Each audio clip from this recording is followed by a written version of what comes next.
அனைத்துலக உயிரோடை தமிழ் ILC தமிழ் உயிரோடை தமிழில் அன்பர்களே, இலக்கின் சிந்தனை வாராந்த இலக்கு இணைய இதழில் பிரசுரிக்கப்படும் ஆசிரியர் தலையங்கம் அதனுடைய விளக்கத்தை உயிரோடை தமிழ் உறவுகளுக்கு வாரந்தோறும் எடுத்து வரும் நிகழ்ச்சியாக இலக்கின் சிந்தனை இடம்பெறுகிறது. இந்த நிகழ்ச்சியில் எங்களோடு தமிழ் அறிஞர் மூத்த ஆய்வாளர் ஃபெட்டிமா மாஸ்டர் அவர்களும் பொறியியல் ஆய்வாளர் அரசு அவர்களும் இணைந்து விளக்கத்தை தரும் நிகழ்ச்சியாக இந்த நிகழ்ச்சி இடம்பெறுகிறது. இங்கே கலையத்தில் இருவரும் இணைந்திருக்கிறார்கள். வணக்கம் மாஸ்டர் அவர்களே. வணக்கம் தனாஜானி. வணக்கம் அருஸ். வணக்கம் அரசு அவர்களே. வணக்கம் மாஸ்டர். வணக்கம் தனாஜானி. மாஸ்டர் கூறுங்கள், இன்றைய ஆசிரியர் தலையங்கம் என்னன்றதை கூறுங்கள். இந்த முறை ஆசிரியர் தலையங்கத்தை தொடங்க முதல் இந்த நிகழ்ச்சி இலக்கு பத்திரிகையில வருகிற ஆசிரியர் தலையங்கத்தை மக்கள் மயப்படுத்துகிற ஒரு நிகழ்ச்சியாகத்தான் செய்கின்றோம்.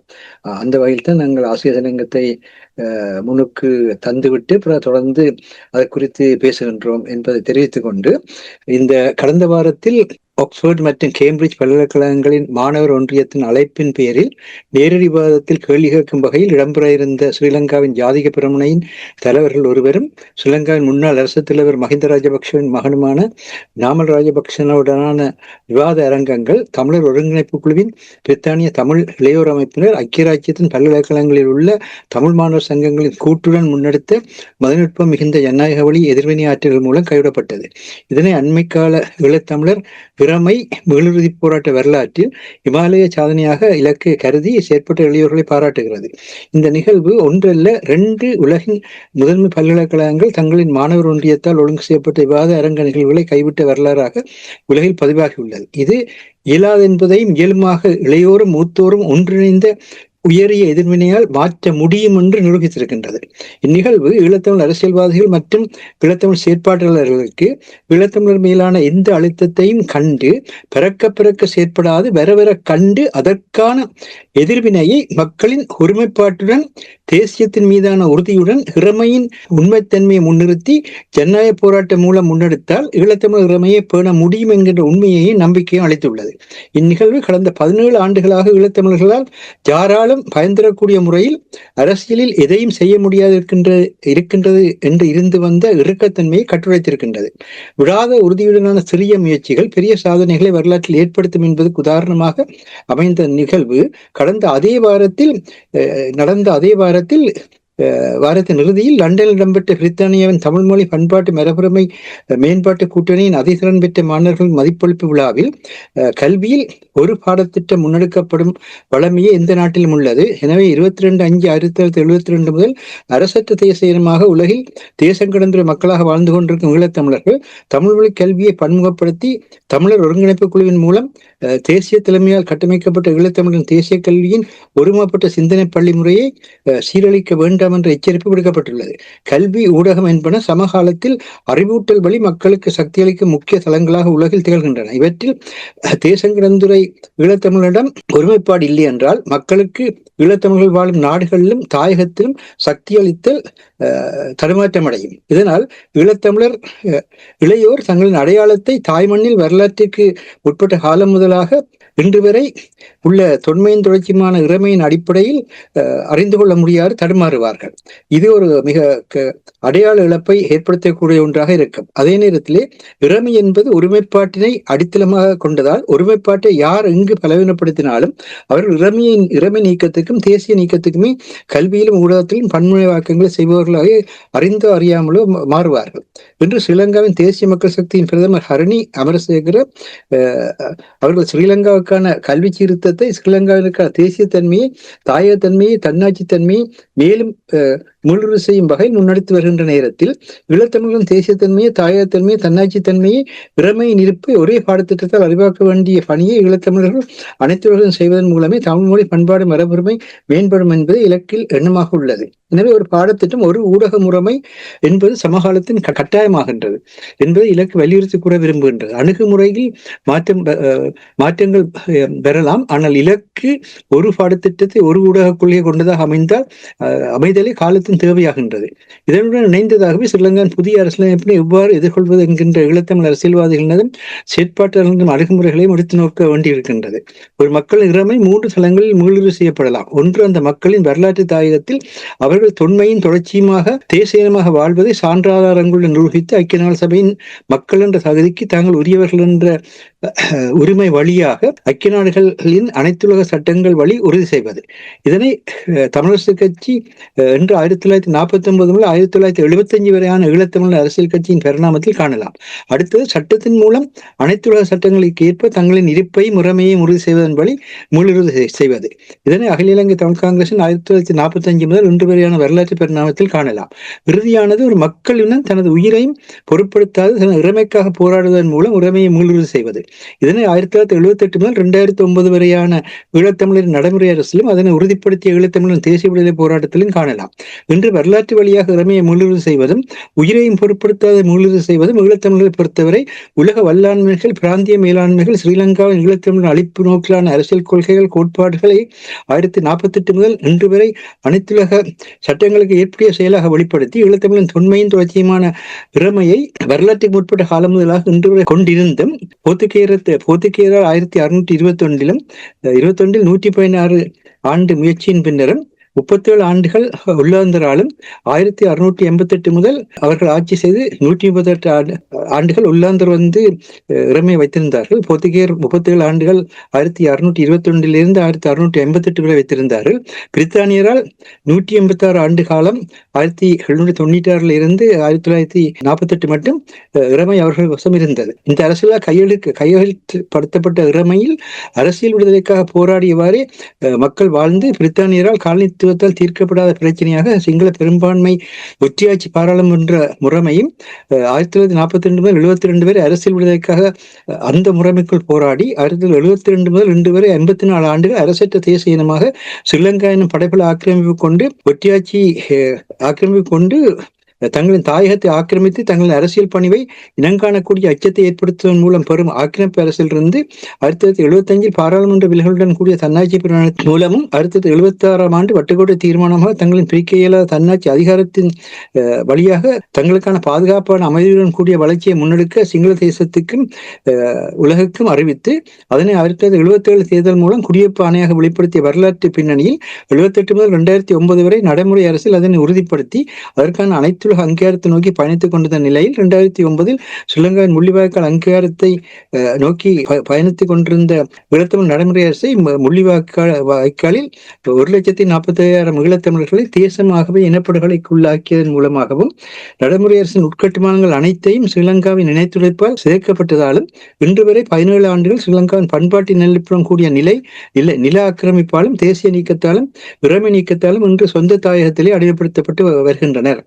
இந்த நிலையில் ஸ்ரீலங்காவின் பயங்கரவாத தடை சட்டம், அரசியலமைப்பின் 6வது திருத்தச் சட்டம் 2 நாளில் 4ஆந்த வாழ்வுக்கு இனங்காணக்கூடிய அச்சத்தை சந்திக்கும் 4ஆந்த வாழ்வில் சட்டத்தின் மூலம் உரிமையை மீளுறுதி செய்ய இயலாத நிலையில் ஏற்கனவே ஏற்கப்பட்ட திம்பி பேச்சுவார்த்தை என்னும் அனைத்துலக ஏற்பு கொள்கையை முன்னிறுத்தி தன்னாட்சியுடன் கூடிய கூட்டாட்சி என்பதன் வழி இருப்பை உறுதி செய்யும் முயற்சியை ஸ்ரீலங்காவின் புதிய அரசமைப்பில் நிலைப்படுத்த தமிழ் தேசிய மக்கள் பேரவையினர் நல்லூர் தீர்மானத்தை இம்மாதம் 15ஆம் தேதி இயற்றி வட்டுக்கோட்டை தீர்மானத்தை ஸ்ரீலங்கா உள்வாக்கும் முயற்சியாக மாறிவிடக் கூடாது. அப்படி நடந்தால் எக்காலத்திலும் தன்னாட்சியின் அடிப்படையில் இறைமையை மீளுறுதி செய்ய இயலாது என இம்மாதம் 14 நாள் ஈழத்தமிழர் உரிமைகள் பெருமென்று திருவோணமலை தீர்மானத்தையும் வெளிப்படுத்தியுள்ளனர்.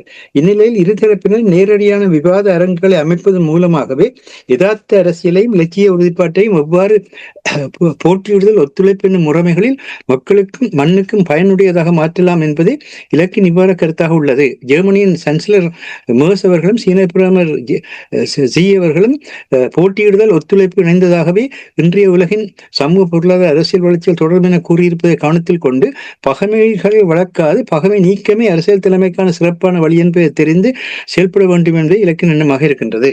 நன்றி மாஸ்டர். நீங்கள் இளையவர்களுடைய செயல்பாடுகள் தொடர்பாக கூறும் பொழுது, அதாவது எப்பொழுதுமே கூறுவார்கள், தேவை என்று வரும்பொழுது அவர்கள் காரியங்களை சரியான நேரத்தில் சரியாக செயல்படுத்துவார்கள் என்று கூறுவார்கள். அதைத்தான் எங்களுடைய இளையவர்கள் செய்திருக்கிறார்கள் என்பதை நீங்கள் இதில் ஒரு முக்கியமான விடயம் என்னவென்றால், தனியொரு அமைப்பாக இல்லாமல் இளையவர்கள் அமைப்புகள் எல்லாவற்றையும் இணைக்கின்ற ஒரு செயற்பாட்டை செய்திருக்கின்றார்கள்.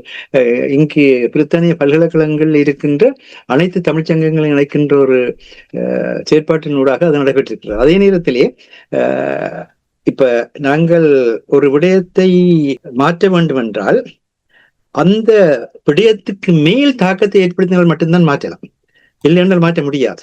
இப்பொழுது இந்த நிகழ்வை ரத்து செய்ததற்கு மாணவர் ஒன்றியம் தெரிவித்திருக்கிற கருத்து என்னவென்றால், இந்த நிகழ்ச்சியை அவர்கள் ஒழுங்கு செய்தது நேரடியாக விவாதம் மூலமாக நாமல் ராஜபக்சவிடம் சில விடயங்களை கேட்டு தெரிந்து கொள்வதற்கு, குறிப்பாக பொருளாதாரத்தில் வங்குரோத்து நிலையை ஜாதிக பெரமுனையும் அவர்களுடைய குடும்ப ஆட்சியும் ஏற்படுத்தி என்பது எல்லோருக்கும் தெரிந்த விடயம். அவை அவருடைய மைய கருத்தாக இருந்தது நேரடியாக கருத்துக்களை கேட்டு அந்த கருத்துக்களை மூலமாக உண்மையை வெளிக்கொண்டு வேண்டும் என்பதாக இருந்தது. ஆனால் இந்த பெருமளவில் பல்கலைக்கழக மாணவர்கள் இதற்கு எதிர்ப்பு தெரிவித்த பின்னணியில் இந்த கேள்வியை திறந்த நிலையில் கேட்க விரும்பினவர்கள் தாங்கள் திறந்த நிலையில் கேட்க மாட்டோம் என்று கூறிவிட்டார்கள். அப்பொழுது அவர்கள் கூறினார்கள் என்னவென்றால் அந்த நோக்கம் மாறிவிட்டது. ஏனென்றால் நேரடியாக விவாதத்தில் கலந்து கொண்டு அதிலிருந்து விடையெடுப்பதுதான் நோக்கமாக இருந்தது. அப்ப அந்த நோக்கம் இவர்கள் தாங்களாகவே மாணவர்கள் சக்திக்கு மதிப்பு கொடுத்து தாங்கள் கேட்க மாட்டோம் என்று சொல்கிறார். அப்படியானால் நிகழ்ச்சியை நடத்ததிலேயே எந்த ஒரு பலனும் இல்லை என்று தான் விட்டார்கள். காரணங்கள் என்ன மாதிரியாக அந்த நுட்பம் அமைந்திருக்கின்றது, இதுதான் மிக முக்கியமான விடயம். உண்மைதான். நன்றி மாஸ்டர். அரசர்கள், உங்களிடம் இப்ப 2010 மஹிந்த ராஜபக்சவனுடைய உரையை ரத்து செய்திருந்தார்கள். 2026 நாமல் ராஜபக்சவனுடைய உரையை ரத்து செய்திருக்கிறார்கள். ராஜபக்சவனுடைய குடும்பம் இந்த இனப்படுகொலையில் ஈடுபட்ட என்று குற்றச்சாட்டுகள் இருக்கின்ற இந்த நேரத்தில் இந்த உரை நடத்துவதற்கு அனுமதிப்பதற்கும் சுதந்திர பேச்சுக்கும் இடையில் ஒரு வரையறை இருக்கின்றதா இல்லையா என்று கூட கேள்வி எழுப்பப்படுகிறது. இதை நீங்கள் எப்படி பார்க்கிறீர்கள்? உண்மைதான். என்னென்று சொன்னால் இதில் பல விடயங்கள் இருக்கின்றன. முதலில் நாங்கள் அந்த மாணவர்கள் டிசிசியும் அந்த இளைஞர் மாணவர் அமைப்பும் நீங்கள் அதில் பார்க்கலாம். பெருமளவான பல்கலைக்கழகங்கள் அதில் கையொப்பமிட்டிருக்கின்றன. தமிழ் மாணவர் அமைப்பு அவர்களின் அந்த நடவடிக்கை போட்டத்தக்கது. இப்ப இது தொடர்பாக போடும்போது போட்டிருக்கிறார்கள், ஆக்ஸ்போர்ட் யூனியன் பிரசிடண்டா 1958 லலித் அத்லக் முதலில் இருந்தவரா, 1959 லக்ஷ்மண் கதிர்காமர் இருந்தவரா, சிங்கள பத்திரிகைகள் போடுகின்றன. இப்படி அந்த ஆக்ஸ்போர்ட் பல்கலைக்கழக அந்த யூனியன் ஒரு சிங்கள ஆதிக்கத்துக்கு ஒரு பெயர் பெற்றது. அதன் மூலமாகத்தான் இந்த லொபியை செய்தார்கள். அதன் ஊடாகத்தான் பெருமளவான ஆட்களை சந்தித்து தங்கள் இனப்படுகொலையை தங்கள் மறைத்து எங்களை பயங்கரவாதிகள் ஆக்கினார்கள். ஆனால் அது சரி. இப்ப நமால் ராஜபக்ஷ வந்தாலும் சரி, அவருடைய தந்தையார் இனப்படுகொலையாளி என்றால் உண்மைதான். ஆனால் அவர் மட்டுமல்ல, அங்க இருக்கிற அத்தனை பேரும் இனப்படுகொலையாளிகள் தான். இதுவரை யாராவது ஒரு சிங்களவர்கள் மன்னிப்பு கேட்டிருக்கிறார்களா? முள்ளிவாய்க்காலில் இடம்பெற்றதுக்கு முள்ளிவாய்க்காலில் 0 பொதுமக்கள் இறந்தது என்று கூறுகிறார்கள். நாங்கள் ஏற்றுக்கொள்கிறோம்? இல்லை. இப்ப இது போற்றத்தக்க விடயம். இதே போல் எல்லா சிங்கள தலைவர்களுக்கும் இந்த மாணவர் அமைப்பு, அதுதான் அரசியல் முதிர்ச்சி என்பது. மாணவர் அமைப்புகளாக இருக்கலாம், டிசிசியாக இருக்கலாம், இவர்கள் தொடர்ந்து செய்ய வேண்டும். அதைத்தான் இனி உலகம் உன்னிப்பாக பார்க்கும். ஏனென்றால் அரசியல் முதிர்ச்சி என்பது தனிய ராஜபக்ஷவை கூட்டில் ஏற்றுவதால் எங்கள் பிரச்சனை தீரப்போறதில்லை. அது ஒரு தனிநபர் சம்பந்தப்பட்ட பிரச்சனை. இப்ப நாமால் மீது கொண்டு வரப்பட்ட இந்த தடை எங்கள் இனத்தின் மீது படுகொலை செய்து நாமால் என்ற பெயரை அங்க விட்டுடுங்க. சிங்களவர்களுக்கும் தமிழர்களுக்கும் இடையிலான ஒரு போராட்டம் நடைகிறது என்பதற்கான அதன் வெளிப்பாடு. ஆனால் எங்களில் எத்தனை பேர் செய்கிறோம்? இங்க டில்வின் டி சில்வா வந்ததுடன் எதிர்த்து போராடினார்கள். சுவிஸுக்கு கரணி போனவுடன் ஓடிப்போய் படம் எடுத்தாக்களும் இருக்கிறார். இப்ப இது சிங்களவனே குழம்பி போற ஒரு தருணமாக இருக்கிறது. மன்னிக்கவும், அனைத்துலக சமூகமே குழம்பி போற ஒரு தருணமாக இருக்கின்றது. நீங்கள் வரையறுத்துக் கொள்ளுங்கள். தனிநபருக்குள் ஒரு இனப்படுகொலையை கொண்டு போய் முடக்கி விட்டு நாங்கள் எல்லாரும் அங்கால போய்விட முடியாது. அதுதான் மிக முக்கியமான. இப்ப ஒரு இரு தரப்பும் இணைந்து வருவது வேறு. இப்ப கஜேந்திரகுமார் பொன்னம்பலம், சத்தியலிங்கம், ஜேவிபி அவர்கள் இணைந்து வந்தார்கள், அது வேறு விடயம். அது ஒரு பெடரலைஸ் பற்றி அவர்கள் ஒரு பேச்சுவார்த்தை நடத்துவதற்காக. ஆனால் தனித்தனியாக வருபவர்களுக்கு ஒருவருக்கு நாங்கள் எதிர்ப்பை காட்டி ஒருவருக்கு எதிர்ப்பை காட்டவில்லை என்று சொன்னால் ஏதோ ஒரு வகையில் சிங்களத்துடன் நாங்கள் இணைந்து போகிறோம் என்ற ஒரு தோற்றப்பாடு வரும். அப்ப இதில் சிங்கள அரசை நாங்கள் அப்படியே ஏற்றுக்கொள்வதாக இருக்கும். அதாவது அந்த அரசை எதிர்க்கிறோம், இந்த அரசை ஏற்றுக்கொள்கிறோம். இந்த அரசு என்ன செய்தது என்று நாளைக்கு ஒருவர் கேட்டால் எங்களிடம் பதில் இருக்க வேண்டும். அதுதான் இந்த மிகப்பெரிய ஒரு பிரச்சனை. இது சிங்களவர்களுக்கு இடையிலான பிரச்சனை. ஆனால் நாங்கள் எங்கள் தரப்பில் உறுதியாக நிற்க வேண்டும். இப்ப நான் முன்னர் இதற்கு கூறுற போது 58ஆம் ஆண்டு லலித திலக் முதல் இருந்த தலைவராக இருந்த யூனியன், 59ஆம் ஆண்டு லக்ஷ்மண் கதிராமர் தலைவராக இருந்த யூனியன், இப்போ காலம் மாறிவிட்டது. இப்போ தமிழ் பிள்ளைகள்லாம் அந்த இந்த யூனியன்களுக்கான யூனியன்களை நடத்துவதாக இல்லை. யூனியனை மட்டும் இல்லை, நீங்கள் கொழும்பு சிங்கள பத்திரிகை ஒன்றை நான் டிரான்ஸ்லேட் பண்ணி பார்த்தேன். பிரித்தானியாவை தமிழர் ஆள்கிறார்களா என்றுதான் தலையங்கம் போட்டுள்ளது. ஏனென்று சொன்னால் பிரித்தானியாவில் இலங்கையர்கள் நாமல் ராஜபக்ஷவின் இதை மறைத்தது அதாவது பிரித்தானிய அரசு தமிழர்களுக்கு அடிமையாக இருப்பதாகவும், அதாவது நாங்கள்லாம் இப்ப காலடித்தத்தை கொண்டு வந்திருக்கிறோம் இருப்பதாகவும், ட்ரம்ப் செய்தது போல அகதிகளை ட்ரம்ப் அனுப்புவது போல தமிழர்களை அனுப்ப வேண்டும் என்றெல்லாம் இந்த சிங்கள பத்திரிகைகள் தங்கள ஆத்திரத்தை கொட்டி தீர்த்திருக்கின்றன. அது பிரச்சனை இல்லை, நீங்கள் கொட்டுங்கள். ஏனென்று சொன்னால் நீங்கள் யார் என்பதை முதல் வெளியில் காட்டத்தானே வேணும். இது இப்ப நீங்கள் கேட்டது போல கருத்து சுதந்திரத்துக்கும் இதுக்கும் இடையிலான இப்ப கருத்து சுதந்திரம் என்றதுக்காக நாங்கள் எல்லாத்தையும் அனுமதிக்க முடியாது. இப்ப பாத்தீங்கன்னு சொன்னால் இலங்கையில எங்களுக்கு கருத்து சுதந்திரம் இருக்கா? கருத்து சுதந்திரம் இருக்க வேண்டாம், பயங்கரவாத தடுப்பு சட்டம் இருக்கக்கூடாது. இரண்டும் ஒன்றுக்கொன்று முரணானது உண்டு. அப்ப நாங்கள் தமிழர்கள் ஒரு என்ன சொல்றது, அதிதீவிர ஜனநாயகவாதிகளாக இருக்கிறது தேவையில்லை. அதைத்தான் ட்ரம்ப் கூறுகிறார். கொழும்பில் இருக்கின்ற பத்திரிகைகள், பிரித்தானியாவில் இருக்கின்ற ஈழத்தமிழர்கள் தான் பிரித்தானியாவை வழிநடத்துகிறார்கள் என்று சொல்லும் பொழுது நான் ஆச்சரியப்பட்டு விட்டேன். யார் அதை வழிநடத்துகிறார்கள், அமைப்பினர்களா என்று எனக்கு சிந்திக்க தோன்றது. நன்றி அரசர்களே. மாஸ்டர், இன்னொரு விடயம் என்னவென்றால், இப்போ நீங்கள் இளையவர்களுடைய செயல்பாடுகள் தொடர்பாக கூறினீர்கள். பலரும் அதை மெச்சினார்கள். பல்கலைக்கழக மாணவர்கள் எல்லோரும் ஒன்று சேர்ந்து செயல்பட்டார்கள் என்று.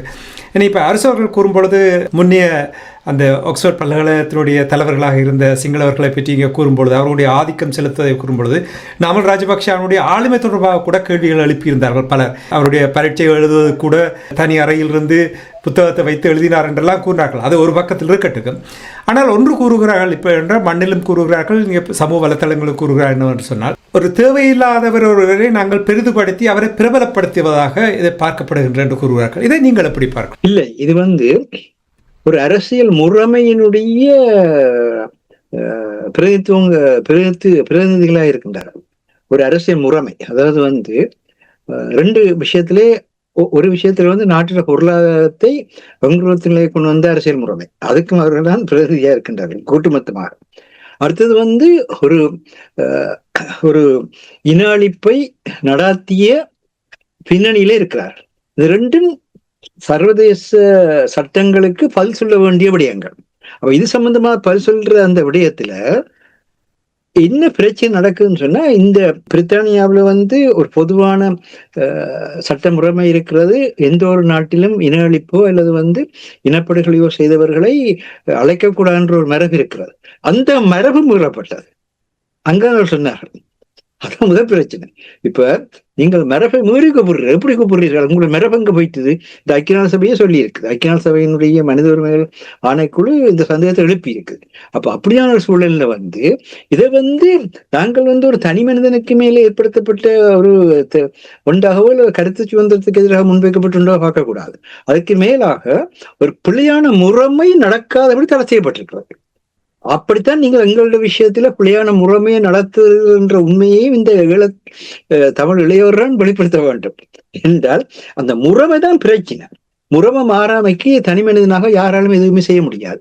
எல்லாரும் இப்ப இங்க பாராளுமன்றத்துக்கு முன்னால 86 நாட்கள் தொடர்ச்சியாக மக்கள் போராடின நிலையிலையும் எத்தனையோ பாராளுமன்ற உறுப்பினர்கள், அமைச்சர்கள் கூட ஆதரவாக எல்லாம் பேசினார். ஆனா எதுவுமே நடக்கவில்லை. ஏனென்றால் அந்த முறைமையை நீங்கள் மாற்றுவதற்கு முற்படாவிட்டால் இங்கேயும் என்ன பிரச்சனை நடக்கின்றோம், இங்கேயும் முறைமையினுடைய தன்மையை பற்றி பார்க்காமல் தனி மனித பிரச்சனையா பார்க்கலாம் சிக்கலா வருது. இந்த முறை இந்த இளையவர்கள் முறைமையா பார்த்தார். ஒருவரும் இதுவரை நாங்கள் தான் செய்தோம் ஒருவரும் தனி பேர் சொல்லவில்லை. அதான் மிகப்பெரிய விஷயம். ஒரு முறைமையை நாங்கள் மாற்றுவதற்கு ஒரு முறைமையை உருவாக்கித்தான் மாற்ற முடியும். முடியும். அந்த முறைமை கூட்டு முயற்சியெல்லாம் பெற முடியும், ஒரு தனி மனிதனால செய்ய முடியாது. முறைமை ஒரு தனி மனிதன் மாற்ற முடியாது. அதுக்கான அறிவூட்டல் வர வேணும், அதற்கான மக்கள் மயப்படுத்தல் வர வேணும். அந்த அறிவூட்டலும் மக்கள் மயப்படுத்தலும் பெறுகின்ற போது செயற்திட்டம் முன்னெடுக்கப்பட வேண்டும். இந்த மூன்றும் முன்னெடுக்கப்பட்டால் தான் முறைமை மாறும். அப்ப இந்த முறைமை மாற்றத்தை வெளிப்படுத்தியிருக்கேன்னு சொல்லி சொல்றோம். பாத்தீங்கன்னா இன்றைக்கு அரச பாதுகாக்கும் இந்த புதிய பயங்கரவாத எதிர்ப்பு சட்டம் என்பது முற்று முழுதாக மாற்றியமைக்கப்பட வேண்டும் சொல்லி ஐக்கிய நாடு சபையினுடைய மனித உரிமைகள் ஆணையாளர் அலுவலகம் எனக்கு அறிவிச்சிருக்கு. அப்ப அவர்களுக்கு தெரியுது இந்த பிரச்சனை நடைபெறுகிறது என்று. அதே நேரத்துல முதல் ஏற்கனவே இருக்கின்ற பயங்கரவாத தடை சட்டத்தை முற்றாக நீக்க வேண்டும், இல்லாவிட அதன் பிரயோகத்தை இடைநிறுத்த வேண்டும் என்றும் கூறியிருக்கிறார். ஆகவே இந்த அரசாங்கம் சர்வதேச ரீதியாக தொழில் கொள்ள முற்பட்ட பொழுது சர்வதேச அமைப்புகள் இப்பொழுது நெறிப்படுத்தி, இதில் ஒரு விஷயம் என்னென்றால், எந்த சர்வதேச அமைப்பா இருந்தாலும் சரி, அது மனித உரிமைகள் ஆணைக்குழுவாக இருந்தாலும் சரி, ஐக்கிய நாடு சபையாக இருந்தாலும் சரி, எதுவாக இருந்தாலும் சரி, நெறிப்படுத்தலைத்தான் செய்யலாமே ஒழிய ஒருவரும் இப்படி செய்ய என்று கட்டாயப்படுத்த முடியாது. இந்த ஒவ்வொரு நாட்டுக்கும் உரிமை இருக்கின்றது. அதுதான் இன்றைக்கு உலகத்துல பல நாடுகள்ல பாக்குறோம். அந்த அந்த அந்த அந்த தன்மையில நெறிப்படுத்தல் தான் செய்யலாம். அப்ப நெறிப்படுத்தல நீங்கள் ஏற்று சிந்தித்தால் மட்டும்தான் அந்த நெறிப்படுத்தலுக்கான பயன்பெறுமே தவிர, நெறிப்படுத்தல் எடுத்தெடுக்கலேயே இந்த மஹிந்த ராஜபக்ஷ குடும்பம் எங்களோட இறமைக்குள் நீங்கள் எதுவுமே சொல்ல முடியாது, செய்ய முடியாது புறக்கணித்தார்கள். அப்படி புறக்கணித்த ஒருவர் இப்பொழுது இங்க இந்த பல்கலைக்கழக ஜூனியர்கள் கூப்பிட்டு அவரோட ஒரு நேரடி விவாதத்தை நடத்தினாலும் கூட அங்க ஒரு மாற்றத்தையும் பிறகு செய்ய முடியாது என்று அவர்கள் ஏற்கனவே சொல்லிவிட்டார்கள். அதாவது உங்களுக்கும் எங்களுக்கும் அலுவல் இல்லை, ஆக நீங்கள் எங்களுக்கு காசு இருந்தால் மாத்திரம் ஏற்றுக்கொள்வோம், மற்றபடி வராதுங்க. இதுதானே வேற கொள்கையா இருந்து. இங்க மட்டும் இல்லை, இந்திய பிரதமர் மோடி அவர்களே இந்த டிக்னிட்டி ஆஃப் லைஃப், தமிழருடைய கண்ணிய வாழ்வை உறுதிப்படுத்துங்கள் சொன்ன பொழுது இங்க என்ன பிரச்சனை இருக்கு, ஏது பிரச்சனை இருக்கு, அப்படி ஒன்றுமில்லைன்னு சொல்லிவிட்டார்கள் இல்லையா? அப்பொழுது கூட இந்தியாவில் எதுவும் பேச முடியாமல் மௌனமானார்கள். இதுதான் அந்த பிரச்சனை. அப்ப இப்பொழுது என்ன தெரிகிறது என்றால், எந்த விதத்துல போய் எப்படி மாற்றியமைக்க வேணும் என்ற ஒரு தன்மை இளையவர்களுக்கு இருக்கு. இது அந்த இளையவர்களுக்கும் பெரியவர்களுக்கும். இப்ப பாத்தீங்கன்னா, இப்ப தமிழ் தேசிய பேரவை திம்பு பேச்சுவார்த்தையின் அடிப்படையில் கூட்டாட்சியுடன் கூடிய சமஷ்டி என்று கூறுகிறார்கள். சரி, அவர்கள் சட்டத்தின் மூலமாக போறதுக்கு ஒரு வழியை சொன்னால் அவர்கள் அதற்கான விளக்கங்களை மேலும் மேலும் அளிக்க வேணும். இந்த வரலாற்றுல இருக்கிற ஒன்றைத்தான் பின்பற்ற வேண்டும் என்று ஒரு நாளும் அரசியல்ல இல்லை. அரசியல்ல புதிய புதிய முறைமைகளை உருவாக்கலாம். எல்லாம் உருவாக்கப்பட்ட முறைமை தான். ஒன்றும் வானத்திலிருந்து பூமிக்கு வேற இல்லை. வூட்ரோ வில்சன் சொன்ன வசனம் தான் தன்னாட்சி உரிமை, ஆபிரகாம் லிங்கன் சொன்ன வசனம் தான் ஜனநாயகம். இது எல்லாமே உருவாக்கப்பட்டதான். அப்படியானால் நீங்கள் அதை எப்படி உருவாக்க போகிறீர்கள், என்ன தன்மையால் உருவாக்குகின்ற விளக்கத்தை அவர்கள் கொடுக்க வேண்டும். அதான் அவர்களுடைய முக்கியமான தன்மையா இருக்க வேண்டுமே தவிர, அவர்களுக்கு அதுல ஏற்படக்கூடிய பிரச்சனைகளை சொல்வதாக இருந்தால், இப்ப திருவண்ணாமலை தீர்மானத்துல அதான் சொல்கின்றார்கள். அதாவது பட்டுக்கோட்டை தீர்மானத்தினுடைய முடிந்த முடிவை மாற்றாத ஒரு நிலை இருக்க வேணும், அதுக்கேற்ற மாதிரியாக பயணிக்க வேணும்னு சொன்னால், அவர்கள் நேரடியாக இரண்டு தரப்பினரும் ஒரு இடத்துல இருந்து உங்களை பற்றி இன்னும் அச்சம் இருக்குது, உங்களை பற்றி இன்னும் சந்தேகம் இருக்குது என்று சொல்லிக்கலாம். அந்த அச்சத்தையும் சந்தேகத்தையும் ரெண்டு பேரும் பேசி தீர்த்தால்தான் அந்த செயற்பாடு முழுமையானதாக வேற. அதுக்குத்தான் இது செயற்படுது. இப்ப கஜேந்திரன் செல்வராஜா அவர்கள் மட்டக்களப்பில் நடந்த இந்த திருவண்ணாமலை தீர்மான கூட்டத்துல நேரடியாக போய் கலந்து கொண்டிருக்கிறார். அழைப்பு இல்லாமலே போய் கலந்து கொண்டிருக்கிறார். நல்ல விடயம் அது. ஏனென்று சொன்னால், ஒரு விடயத்தை நாட்டுக்காக நடக்கிறதுக்குள்ள கட்டாயம் அழைப்பை பெற்று தான் போகணுன்ற அவசியம் இல்லை. ஆனால் அங்க போய் எங்களோட நிலப்பாடு நாங்கள் சொல்றோம், உங்களோட நிலப்பாடு என்னன்னு சொல்லி அதாவது ஒருவர் பகமை நீக்கத்துக்கு இதுல பயன்படுத்த வேண்டுமே தவிர பகமையை வளர்க்க பயன்படுத்தக்கூடாது. இதுதான் மிக முக்கியமான விஷயம். எந்த இடத்திலும் சந்தேகம் பெறலாம், அச்சமும் பெறலாம், அது மனித இயக்க. அப்ப சந்தேகம் அச்சம் பெறல நேரடியாக பேசி, ஏன் நேரடியாக பேசி இன்றைக்கு சீனா இப்ப இவ்வளவு பிரச்சனைக்கு மத்தியிலும் திரும்பவும் ட்ரம்போட பேசத்தான் போறாரு. சொல்லியிருக்கிறார், ட்ரம்போட பேச போறோம். இவ்வளவு பிரச்சனைக்கு மத்தியிலும் எல்லாத்த கையிலும் அணு ஆயுதம் இருக்கு. ஆனா அணு ஆயுதத்தை அங்கால வச்சுட்டு எப்படி பேச்சுவார்த்தைகளை மடக்காம எல்லாரும் ஓடித்திருக்கிறார்களா இல்லையா? இன்றைக்கு ஈரானோட அமெரிக்காவாலும் அணு ஆயுதத்தை வச்சிருக்கிறது நினைச்சால் அவர்கள் தங்களோட பலத்தை காட்டலாம், எந்த பிரச்சனையும் இல்லை. ஆனா காட்ட முடியாதுன்றது தெரியும். அதே மாதிரி ஈரானும் தன்னை பலப்படுத்தி இருக்கலாம், காட்டலாம், ஆனா காட்ட மாட்டார்கள். ஏனென்றால் ஆயுதம் இல்லை பிரச்சனை, பலமல்ல பிரச்சனை.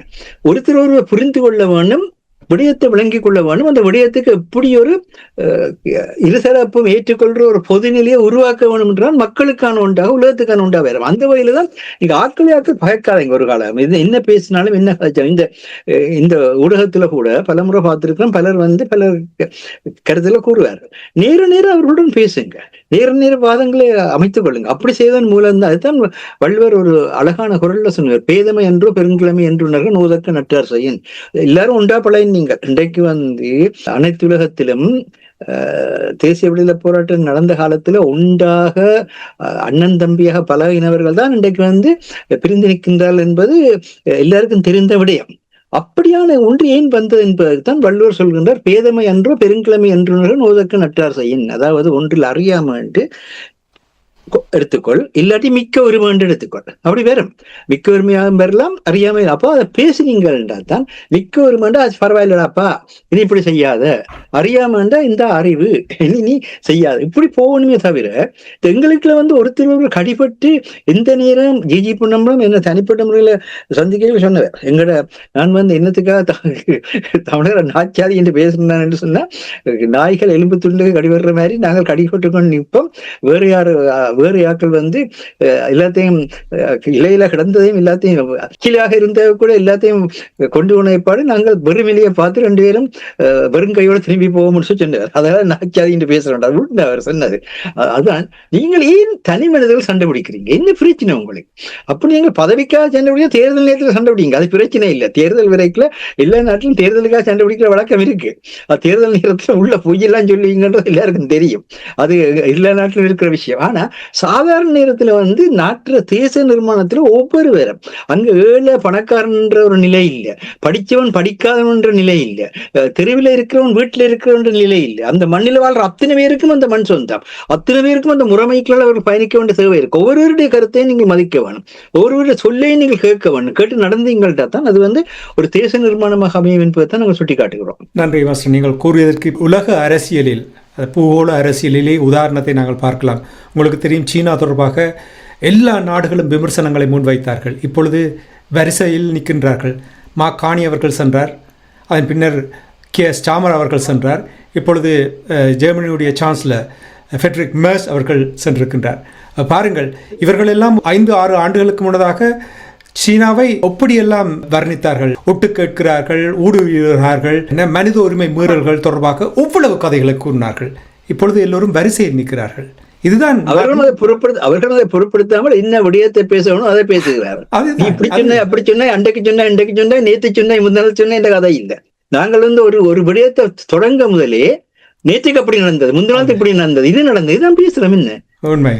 நீங்கள் அதை கருத்தாளர்களை கொண்டு வர போறீங்க. நிச்சயமாக அந்த மாற்றத்தை ஏற்படுத்தினால்தான் ஒரு முதிர்ச்சியான அரசியலை அது தொடர்பாக எங்களுடைய மக்கள் சிந்திக்கலாம் என்பதை கூறிக்கொண்டு அரசுகளுடைய உங்களிடம் வருகின்றேன். மீண்டும் ஒரு முறை நான் இந்த நாமல் ராஜபக்ஷ அவர்களுடைய இந்த வருகை தொடர்பாக இலங்கை தீவில் நீங்கள் பத்திரிகைகள் எழுதிய விடயங்களை கூறும் பொழுது, அலி சப்ரி உங்களுக்கு தெரியும், ராஜபக்ஷ குடும்பத்துக்கு விசுவாசமானவர். பொழுது கூறுவார்கள், எலும்பு துண்டை போட்டவுடன் உடனடியாக என்னத்தை சொல்ல வேண்டுமோ அதை சொல்லுவார் என்று கூறினார். அவர் கூட தன்னுடைய கடும் எதிர்ப்பை தெரிவித்திருக்கின்றார் இந்த உரை நிறுத்துவதை நிறுத்திய தொடர்பாக. இது தொடர்பாக நீங்கள் எப்படி பார்க்கிறீர்கள்? அலி சப்ரியா அந்த படத்துல சொன்னது போலதான் அந்த தெரியாத்தனமா வெளிவார அமைச்சரா எடுத்துட்டாங்க என்று சொல்லலாம். ஏண்டா முந்தி சீனா கனடாவுக்கும் இந்தியாவுக்கும் இடையிலான பிரச்சனை, ஹர்தீப் சிங்க சுட்டதென்ற பிரச்சனை, அது அவங்களுக்குள்ள பிரச்சனை. அதுக்குள்ள இடையக்க பாஞ்சு பூந்து தான் கனடாக்கு எதிராக அறிக்கை விட்டு அது கொழும்பு பத்திரிகைகளுக்கு ஒரு கார்ட்டூனாக கூட போட்டு விட்டார்கள். ஏனென்று சொன்னால் அது உனக்கு தேவையில்லாத விடயத்துக்கு நீ ஏன் பாஞ்சா என்று சொல்லி. அப்படித்தான் இப்பவும் அவர் இது மட்டும் இல்லை. இப்ப சுரேஷ் சாலேயின் கைது தொடர்பாக விவகாரத்திடம் அலி சப்ரி அவர்கள் கூறியிருக்கின்றார், அவர் விடுதலை புலிகளை அழிப்பதில் புலனாய்வுத்துறைக்கு கடுமையாக உழைத்தவர், ஒரு தேசபிதா என்ற ரேஞ்சுக்கு கதைத்திருக்கின்றார். அதே போலதான் இப்போது நாமல் ராஜபக்ஷவையும் அவர் அவ்வாறு கூறியிருக்கின்றார்.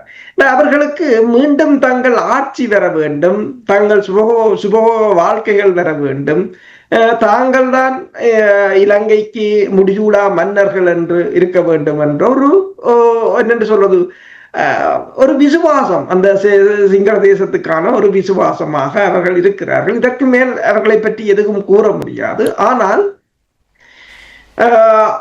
அந்த இப்ப அவர்களோட திட்டம் என்னவென்று சொன்னால், எதிர்கட்சிகளை இந்திய தூதுவர் சந்திக்கின்றார், ரணில் விக்ரமசிங்காவை சந்திக்கின்றார், நாமல் ராஜபக்ஷவை இந்தியா கூப்பிடுகின்றது. அப்ப அவருக்கு அனைத்துலக மட்டத்திலும் ஒரு அங்கீகாரத்தை பெற்றுவிட்டால் சிங்கள மக்களை அவர்கள் ஏதோ ஒரு வகையில் அதை கொண்டு ஏமாற்ற முற்படுகிறார்கள் என்று சொன்னால், ஒரு மிகப்பெரிய ஒரு அரசியல் பிளவு ஒன்று சிங்கள தேசத்துக்குள் வந்திருக்கின்றது.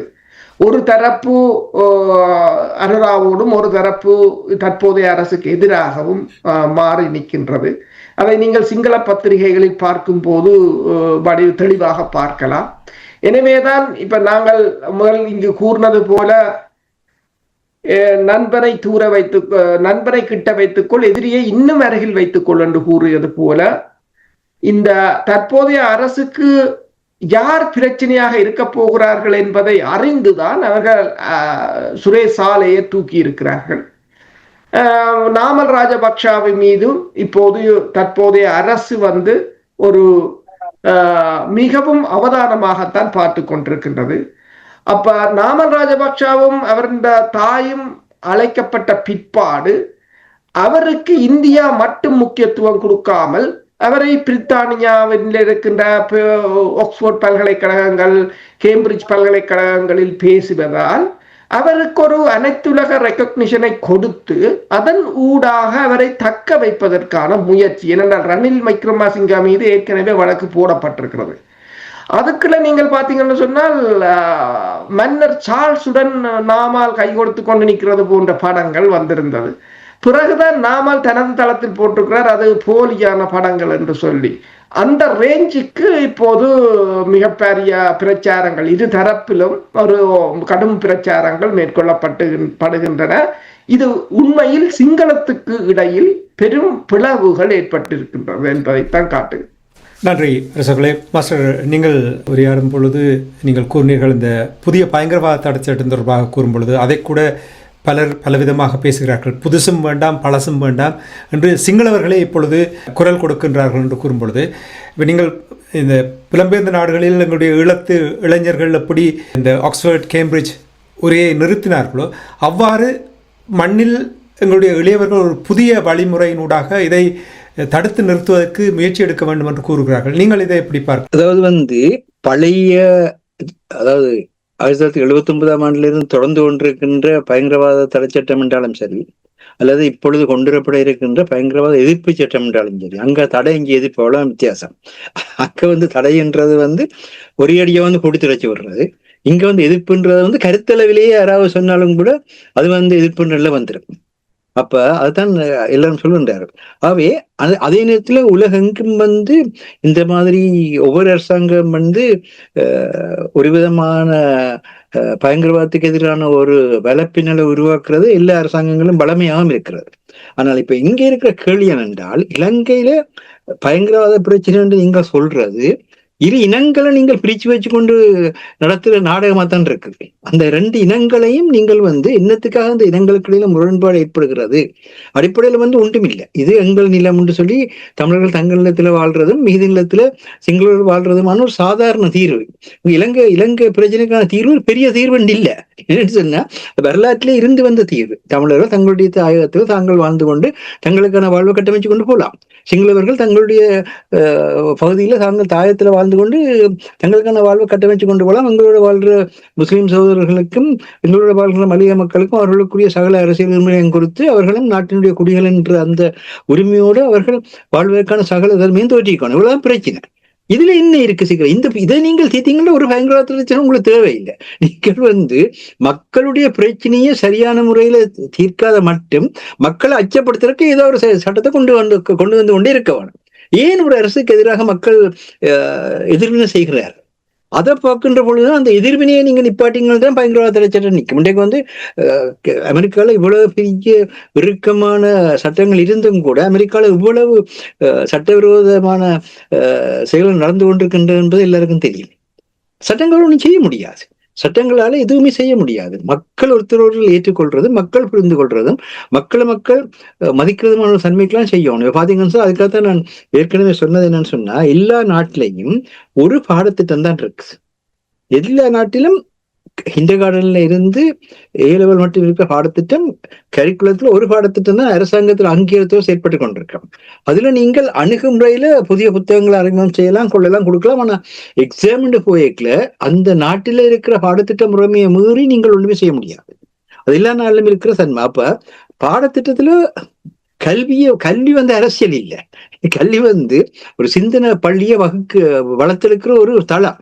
அதுல போய் அரசியல் விளையாட்டுகள் காட்டக்கூடாது. அப்படித்தான் ஊடக அரசியல் இல்லை. இப்ப இன்றைக்கு நடந்திருக்க பிரச்சனை என்ற ஊடகத்துல தமிழ் மக்கள் அரசியலை பார்க்கிறார்கள். அது அரசியல் நாடகத்துக்குரிய இடம் அல்ல. அரசியல் நாடகத்துக்கு தேர்தல் மேடை இருக்கு. தாராளமா தேர்தல் மேடையில போய் நாடகத்தை ஆடுங்க. நாங்களும் சேர்ந்து உங்களோட விசில் அடிக்கிறோம். நாங்க முந்தி பாடின மாதிரி எங்கள் வித்திய நாளைய சரித்திரம் சொல்லும்னு உங்களோட சேர்ந்து பாடுறோம். ஒரு பிரச்சனையும் இல்லை. பாடுறோம், நடிப்பும் இல்லாம செய்வோம். ஆனா அதை தேர்தல் முடிவில் வச்சுக்கொள்ளும். இது வாழ்க்கையில யதார்த்தத்துல நடந்து கொள்றதுன்றது நடிக்க முடியாது. நடிச்சிங்கள் எல்லாரும் நடிகர்களா மாறி கடைசியா எல்லாமே நாடக மேடியா நிக்கிற நிலையெல்லாம் இன்றைக்கு நிக்கிறோம். இன்றைக்கு ஈழத்தமிழர்களுக்குள்ள இருக்கிற பெரிய பிரச்சனை என்னென்றால், சாதாரண மக்கள் யாரையுமே நம்பாத நிலையில் இருக்கின்றார்கள். இது வெளிப்படையான உண்மை. இன்னைக்கு மோடியை பாத்தீங்கன்னா, இன்னைக்கு மோடி உலகத்துல ஆக கூடுதலாக இன்ஸ்டாகிராம் பயன்படுத்துறது மோடின்னு சொல்லி நரேந்திர மோடிக்கு 10 கோடி பின்தொடர்களுக்கு இருக்கிற செய்தி வந்திருக்கு. ஆனா அதே நேரத்துல டொனால்ட் ட்ரம்புக்கு 4 கோடி பேர் தான் இருக்கின்றார்.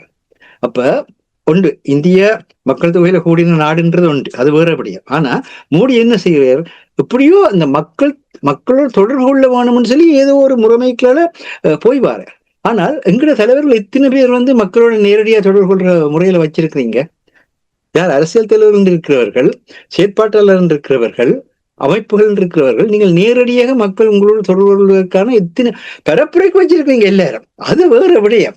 ஆனா மக்கள் இந்திய உலகம் பாத்தீங்கன்னு சொன்னா, இன்றைக்கு நிகழ்நிலை பாதுகாப்பு மற்றும் மனித உரிமைகள் ஆகிய ரெண்டும் சமாந்தரமாக முன்னோக்கி பயணிக்க வேண்டும் என கனடிய உயர்ஸ்தானிகளின் இந்த 2ஆம் நிலை செயலாளர் பேட்ரிக் பிக்கரிங் இலங்கையில் பாதுகாப்பான டிஜிட்டல் இடைவெளி மற்றும் ஜனநாயக கோட்பாடுகளை மேம்படுத்துவதற்கான முழுமையான ஒத்துழைப்பை வழங்குவது கனடா தயாரின்னு கூறியிருக்கிறார். ஏன்னு சொன்னால், தாஜ் சமுத்திராவில் நடந்த இந்த இணைய வெளியீடுகளுக்கு பாதகம் விளைவிக்கும் சட்டங்கள் ஏற்படும் தீங்கான தாக்கங்கள் குறைப்பதற்கான கொள்கை பரிந்துரை அறிக்கையில அவர்கள் பேசியிருக்கிறார். அப்ப கனடா எங்கள் நாட்டில் இப்படியாக இந்த பொதுவழி அமைய வேணும்ன்றதுல மிக அக்கறையா இருக்கிறார்.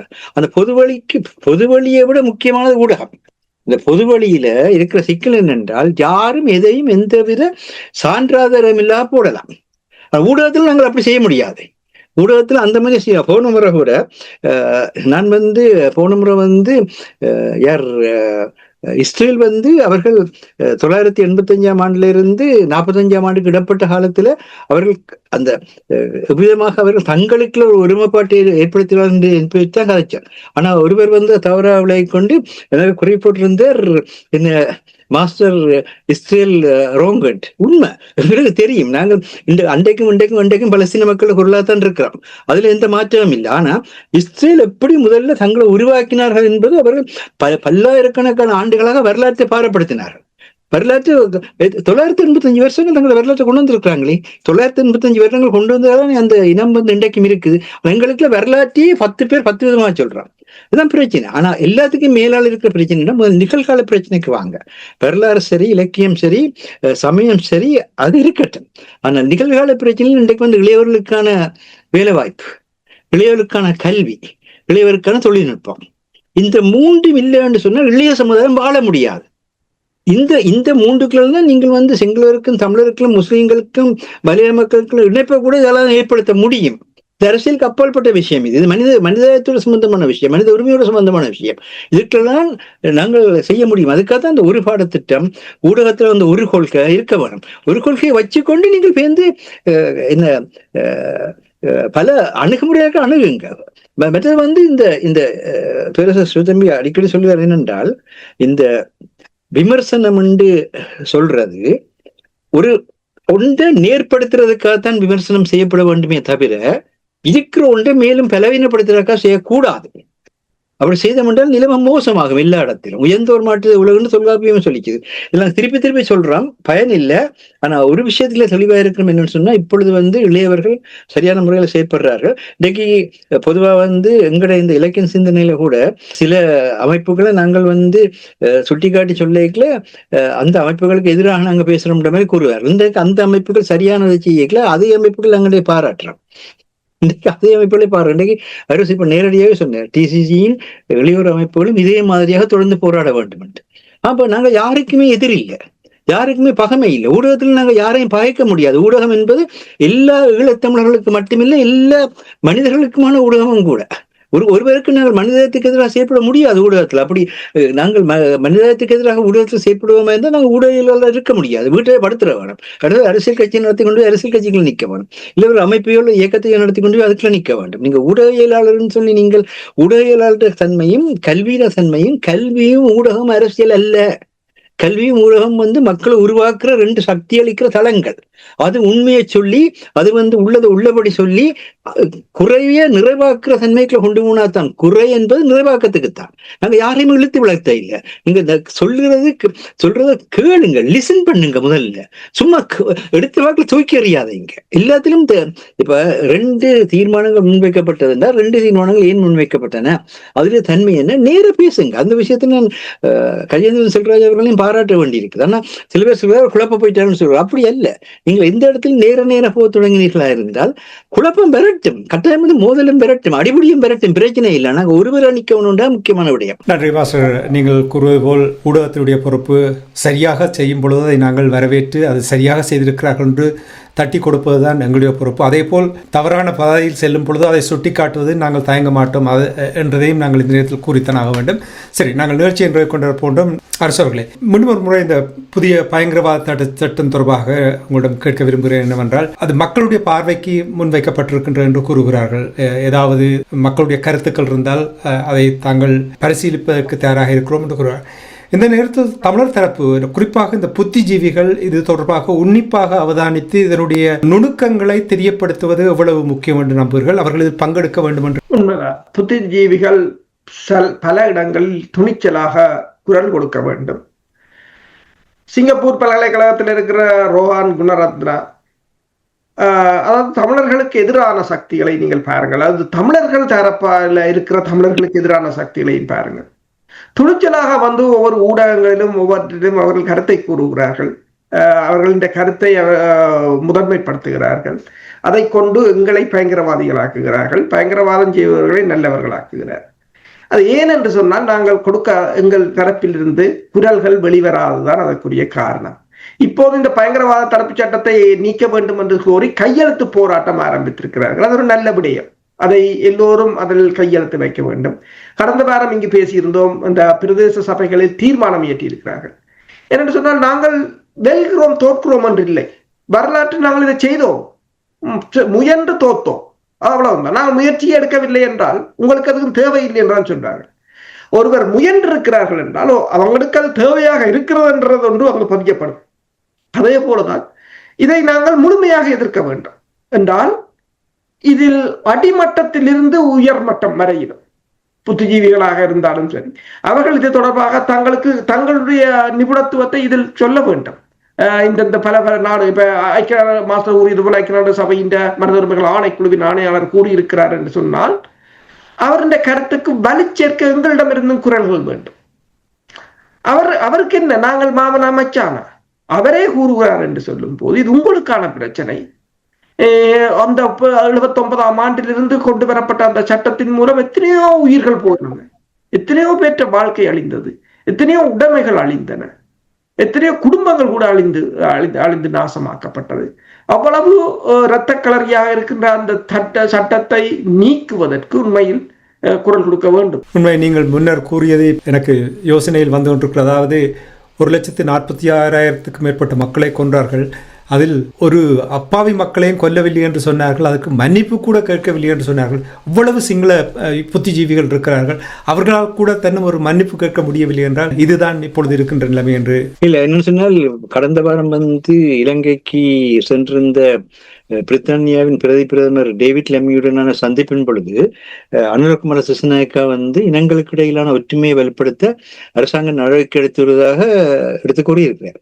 அது அவர் தமிழ் பிரதிநிதிகள் சந்தித்த பொழுது, தமிழ் தேசிய கட்சி தலைவர்களை சந்தித்த பொழுது அவர் குறிப்பிட்டிருக்கிறார். இப்படி ஸ்ரீலங்கா ஜனாதிபதி இனங்களுக்கு இடையில ஒற்றுமையை வலுப்படுத்த நல்லிணக்கத்தை ஏற்படுத்த முயற்சிக்கிறார். அதுக்கு இவர்கள் என்ன சொல்லியிருக்கிறார் என்றால், தாங்கள் அரசியல் உரிமைகளை பற்றி பேசினால் அது இனவாதமாக நோக்கப்படுகிறார்னு சொல்லியிருக்கிறார். இங்குதான் பிளவிடுகிறார். இவர்கள் என்ன சொல்லியிருக்கணும், எங்களுடைய மண்ணினுடைய இறமையை அவர்கள் ஏற்றுக்கொள்கிறார்கள். இல்லை, இனவாதம் பிரச்சனை இல்லை, இனவாதம் வேற பிரச்சனை. ஆனா இவர்கள் என்ன சொல்லியிருக்கணும், எங்களோட மக்கள் தங்களோட சொந்த மண்ணில வாழ்கின்ற அந்த உரிமையை இவர்கள் ஏற்றுக்கொள்ள வேண்டும். அதுதான் நல்லிணக்கத்தையும் அதுதான் ஒற்றுமையும் கொண்டு உரிமை ஒழிய சிங்கள மக்கள் அவர்களுடைய வரலாற்று தாயத்துல வாழ வேண்டும், தமிழ் மக்கள் அவர்களுடைய வரலாற்று தாயத்துல வாழ வேணும், முஸ்லிம் மக்களும் மலையக மக்களும் அவர்களுடைய நாடாக இருக்கின்ற இலங்கை தீவில அவர்களுக்கான சகல அரசியல் மூலம் வாழ வேணும். இதுதான் தேவை. அப்ப அவர்களுடைய அந்த அந்த வாழ்வியல் இருப்பு பாதிக்கப்படும் சொல்ற இல்லை. இப்ப இனவாதத்தை பேசுறாருன்னா அவர் சொல்வார்கள், பெரும்பான்மையினத்துக்கு எதிராக சிறுபான்மையினம் செயல்படுறதால இனவாதம் வருன்னு சொல்லிப்பட்டு போயிடுவார்கள். ஏன் நீங்கள் ஒருவரும் இந்த மண் எங்களுடைய மண் என்று சொல்றதுக்கு ஏன் எல்லாரும் தயங்குறீங்க? நீங்க ஒருவரும் அந்த மண்ணிலேயே பிறக்க இல்லையா?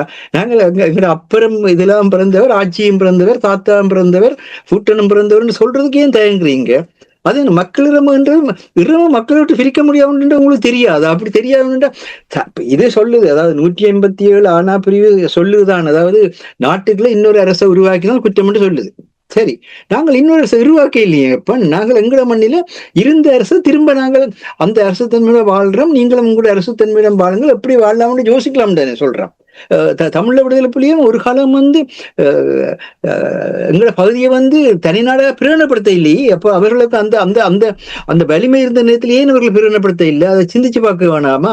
அந்த நேரத்துல சீருடை அணிந்த முப்படை இருந்தது, போதிய பொருளாதார தன்மை கூட இருந்தது, சட்ட அமூலாக்க முறைமைகள் இருந்தது, போக்குவரத்து கட்டுப்படுத்தப்பட்டு கொண்டிருந்தது, துறைமுகங்கள் அவர்களுடைய கட்டுப்பாட்டில் இருந்து. அப்படியான நிலையிலும் கூட ஏன் அவர்கள் தனிநாட்டை பிரகடனப்படுத்த இல்லை?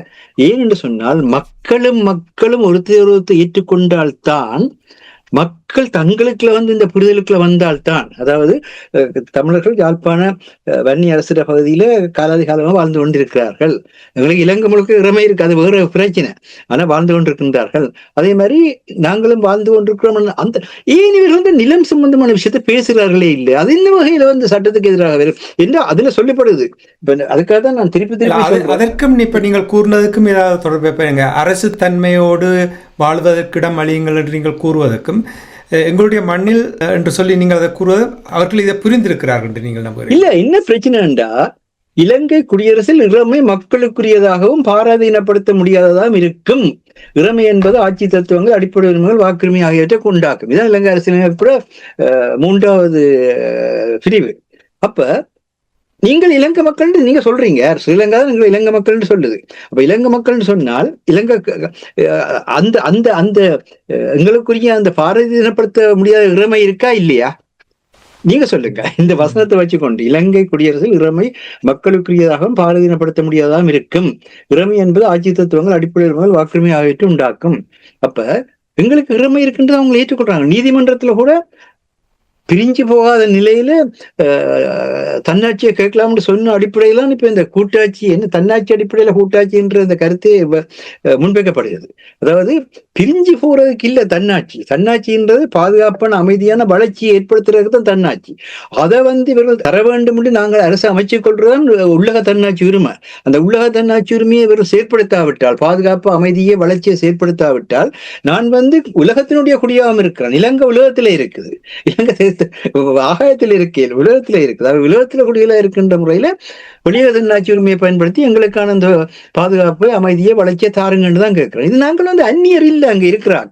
மலைய மக்களையும் முஸ்லிம் சகோதரையும் சில வேளைகள் சொல்லலாம். வரலாற்று காலத்துல அவர்கள் அங்க தொழில் ரீதியாக வந்தார்கள், வர்த்தக ரீதியாக வந்தார்கள். ஆனால் இனி அவர்களை பற்றி அப்படி கதைக்க முடியாது. என்ற பல நூற்றாண்டுகளாக அந்த மக்கள் அங்க வாழ்ந்திருக்கின்றார். அந்த மக்களுக்கு அது சொந்த மண். அவர்களுக்கும் அந்த மண்ணில வாழ்றதுக்கான சகல உரிமையும் இருக்குது. அந்த கதை கூட இன்றைய பேச முடியாது. அப்ப நீங்கள் முதல்ல ஈரோஸ் ஈழவர்ன்ற பேர்ல ரத்னசாவதி லண்டன்ல தொடங்கல. அவர் சொன்னது என்னென்றா, மலையக மக்களுடைய உரிமைகளை வலுப்படுத்துவதன் மூலமாக தான் எங்களுடைய உரிமையை பெறணும்ன்ற கருத்து முன்வைக்கப்பட்டது. ஈரோஸ் இங்கதான் தொடங்கினது, லண்டன்லாம் தொடங்கினது. அப்ப ஆரம்பத்தில் சொன்னது என்னென்றா, மலையக மக்களுடைய உரிமைகளை நாங்கள் சர்வதேச பயப்படுத்தி அதை நாங்கள் உறுதிப்படுத்துவதன் மூலம்தான் எங்களோட தன்மையையும் நினைத்துக் கொண்டு போக வேண்டிய இடங்களுக்கு நாங்கள் கேட்க வேண்டிய அவசியம் இல்லையப்பா. நாங்கள் அந்த நாட்டு மக்கள், நாங்கள் மலைய மக்களுக்காக குரல் கொடுக்கணும், நாங்கள் முஸ்லிம் மக்களுக்காக குரல் கொடுக்கணும் என்ற அவர்களும் அந்த நாட்டு மக்கள், அவர்களுக்கு எந்தவித ஒரு தீங்கு மேல நாங்கள் விடக்கூடாது. அவர்களுக்காக தான் நாங்கள் குரல் கொடுக்கிறோம், சிங்களூர்ல குரல் கொடுக்க வேண்டியது வருமே தவிர, சிங்களவன் அவன் பகுதியில வாழ்றான், அந்த நாட்டு மக்கள் தான் அவன். நான் இந்த பகுதியில வாழ்றேன், அந்த நாட்டு மக்கள் தான் அவன். அப்படி நாங்களே எங்களுக்கு இன்னொன்று கொண்டு வேணும். இந்த கேள்வியை தான் இன்றைக்கு இந்த திருவண்ணாமலை தீர்மானம் ஏற்படுத்தி இருக்கிறது. திருவண்ணாமலை தீர்மானத்தில் தெளிவாக பேசப்படுது. ஆகவே திருவண்ணாமலை தீர்மானத்தில் சட்ட ரீதியான பல நுணுக்கமான விஷயம் எல்லாம் பேசப்படுது. எல்லாம் தேவை எங்களுக்கு. நீங்க அதான் சொன்ன, நீங்க சட்ட ரீதியாக முன்னெடுக்கிறீங்க. சட்ட ரீதியாக முன்னெடுக்கைகளை அதற்கான வாதம் கோர்ட்ல எந்த கோர்ட்ல என்றாலும் வாத பிரதிவாதம் இல்லாம தீர்ப்பளிக்கப்பட்ட ஒரு வழக்க சொல்லுங்க. எந்த வழக்கு என்றாலும் ஒரு நீதிமன்றத்துல வாத பிரதிவாதம் இல்லாமல் தீர்ப்பளிக்கப்பட்ட வழக்கு இருக்குதா? ஏன் நீங்க வாத பிரதிவாதங்களுக்கு ஒழிச்சு விடுறீங்க? வாங்கோ, பேசுங்கோ. அப்ப அதுல இருந்து கால்மார்க்ஸ் சொல்லுவார், முரண்பாடுகள் இல்லாட்ட தேசத்தின் வளர்ச்சியே இல்லைன்னு சொல்லி. வீட்டுல வள்ளுவர் சொல்லுவார், வள்ளுவர் செல்வார் சொல்றாரு, ஏன்னா ஊடுதல் காமத்துக்கு இன்பம் அதற்கின்பம் கூடி முயங்க புரியுன்னு. நீங்க பெருவிருப்போட வாழ்றதா இருந்தா தலைவி எந்த அளவுக்கு அடிபடுறீங்களோ அந்த அளவுக்கு தான் கட்டிப்பிடிப்பீங்க. சும்மா போய் மனுஷியை கட்டிப்பிடிக்க விட மாட்டேது, மனுஷன் தள்ளி விட்டுரும். அதை அடிச்சு போட்டீங்கன்னா அழுது கொண்டு இருந்தா அழாதன்னு கட்டிப்பிடிக்கலாம். சரியா? அப்படின்றத நான் சொன்னது, காமத்துக்கு இன்பம் அதற்கின்பம் கூடி முயங்க போறேன்னு. அப்ப முரண்பாடு வந்தா வரட்டும், முரண்பாட்டுக்கெல்லாம் உண்மைகள் வரும், முரண்பாட்டுக்கெல்லாம் பல தெளிவுகள் வரும். முரண்பாடு எல்லாம் வாழ முடியாது. முரண்பாட்டை பார்த்துக்கொண்டு பகமைக்கு வராதிங்க. பகமை நீக்கத்தை தான் சொல்லும் தொல்காப்பியம். வியந்துரு தொழில் பகமை நீக்கம். எப்பயும் பகமை நீக்கத்தை நாங்கள் சிந்திக்கணுமே தவிர, நான் அடிக்கிறேன் நீ அடிக்கிறேன், நான் அடிக்கிறேன் நீ அடிக்கிறேன். தேசிய தலைவர் மிக தெளிவாக சொன்னார். அதாவது ஆயுதம் ஏந்துகிற நேரத்தில் மட்டும்தான் சிங்களவன் எங்களுக்கு எதிரியாக இருப்பான். திருப்பி திருப்பி சொன்ன வசனம். ஆயுதம் ஏந்தி எங்களை ஒடுக்கினால் நாங்களும் ஆயுதம் ஏந்தி போராட வேண்டி இருக்கு. அதான் நடந்தது வரலாற்றுல. அவன் ஆயுதம் ஏந்தினது கூடவே நாங்கள் ஆயுதம் ஏந்தினது. அதுக்கு முதல் தமிழ்ல ஆயுதம் ஏந்தினவன். அதுக்கு முதல் யார் ஜப்பான் ஏற்ற ஜண்டை, திருக்குணாமலை ஏற்ற ஜண்டுன்னு சொல்றதுக்கு முதல் யார் நாங்கள் தனிநாடு கேட்ட நாங்கள் ரெண்டுக்கும் தனிநாடு கேட்க இல்லையே. நீ சொன்ன ஜப்பான் ஏற்ற ஜண்டை, திருக்குணாமலை ஏற்ற ஜண்டை, ஓ இந்த நாடு இது, இந்த நாட்டுல வாழ்றேன்னு சொல்றேன். நீ தானே சொன்ன, நாங்க சொன்னாங்களா? அப்படி இல்லையே. அப்ப யார் பிரிவினை கேட்டது? அரசாங்கம் தான். யார் அரச பயங்கரத்தை கொண்டு வந்த? அரசாங்கம் தான் கொண்டு. ஏன் இந்த உண்மையில ஏன் பேசப்படாம இருக்குது? என்ன செய்யறேன்னு எனக்கு என்ன தெரியல. அதாவது தயவு செய்து உண்மையை பேசுங்க, நேர்மையை பேசுங்க, துணிஞ்சு பேசுங்க.